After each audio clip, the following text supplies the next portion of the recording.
Book audio में आपका स्वागत करता हूं मैं ब्रिजेश। और दोस्तों, आज हिंदी पत्रकारिता पर एक बेहद अहम किताब पत्रकारिता और अपेक्षाएं आपके लिए लेकर आया हूं।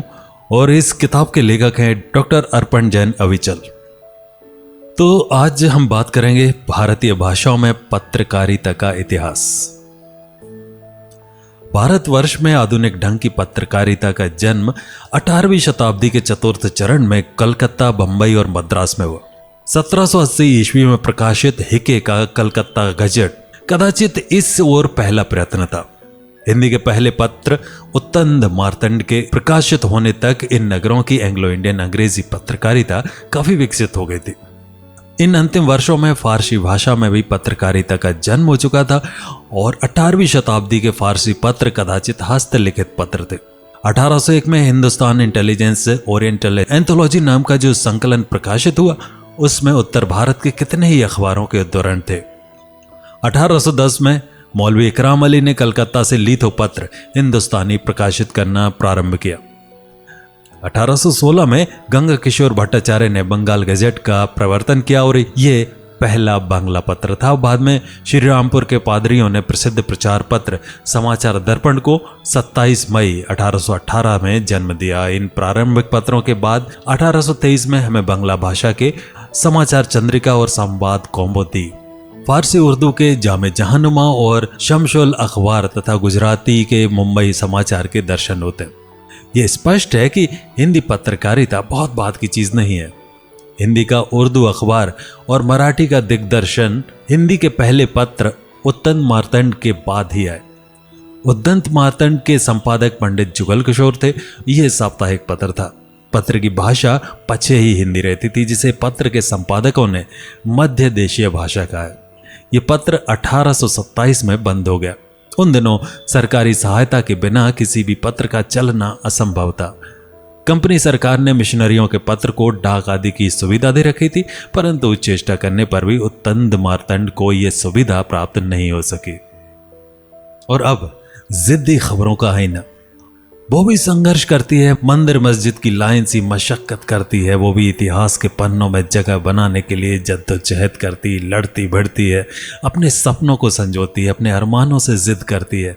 परेशान इंसान की आवाज बनकर न्याय के मंदिर की भांति निष्पक्षता के लिए निर्भीकता का अलार्म बनने की कोशिश में, पहचान की मोहताज नहीं पर एक अदद जगह की उम्मीद दिल में लिए, पराड़ करके त्याग के भाल से, चतुर्वेदी और विद्यार्थी के झोले से निकलने के साहस के साथ, भारतेंदु के हरिश्चंद्र से लेकर बरपुते की नई दुनिया तक, संघर्ष के प्रेमचंद से निकलती हुई कठोर सत्य के साथ रज्जू बाबू तक, आदम की नजर में आकर समाज के चौराहों से संपादक की टेबल तक तरजीह पाने को बेताब होती है।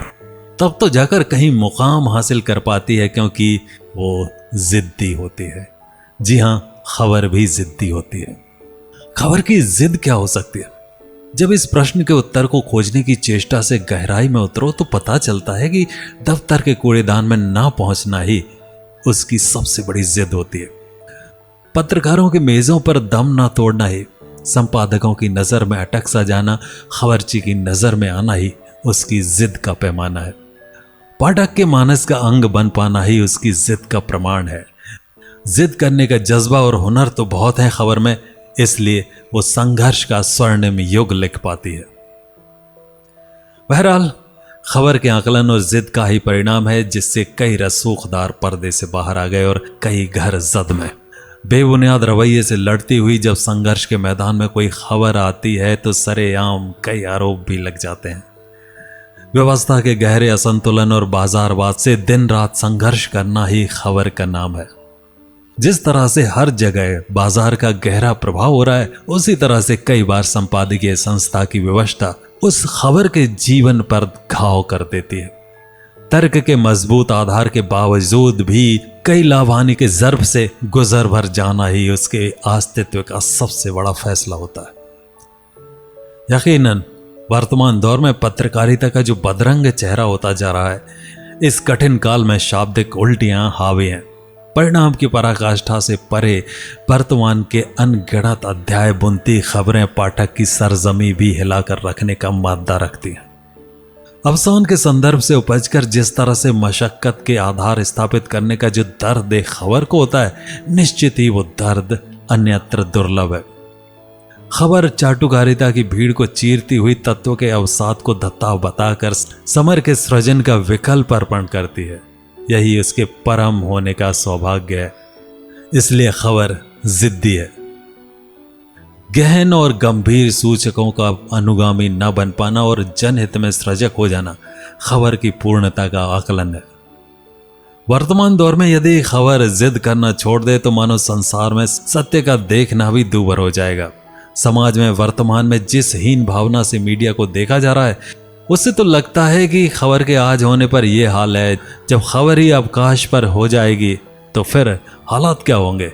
सामान्य जनमानस का जीवन ही कठिन हो जाएगा। आम जनता का रखवाला केवल न्याय का मंदिर और संविधान ही है, और उसी संविधान के अनुपालन में जो भूमिका एक खबर की है उसे नकारा नहीं जा सकता है।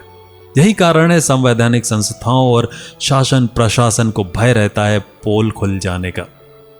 तभी तो आम जनमानस के जीवन का अभिन्न अंग भी खबर है। जीवन के हर क्षेत्र में जिद्दी खबरों का समावेश होना खाने में नमक जैसा है। उपस्थिति को आवश्यकता है, अन्यथा बेस्वास जिंदगी से जिंदा दिली गौड़ हो जाती है। पत्रकारिता के पहरेदार भी खबरों की जिद के कारण ही जीवन के कैनवास पर अच्छे बुरे चित्र उकेर पा रहे हैं। वरना समाज के बंधनों की बलि देवी पर समाज का ही ख्याल रख पाना आसान नहीं है। जब भी समाज का ताप उच्च होता है तब उस ताप पर नियंत्रण भी खबर ही करती है।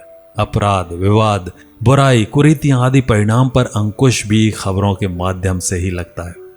बस यह खबर तो जिद्दी है, पर खबर के पुरोधाओं को भी खुद जिद्दी और सच की आईनी को साथ लेकर पानी होना ही होगा। और अगले अंक में हम बात करेंगे हिंदी समाचार माध्यम में भाषा की चुनौती पर। जी हाँ, इस महत्वपूर्ण विषय पर हम चर्चा करेंगे।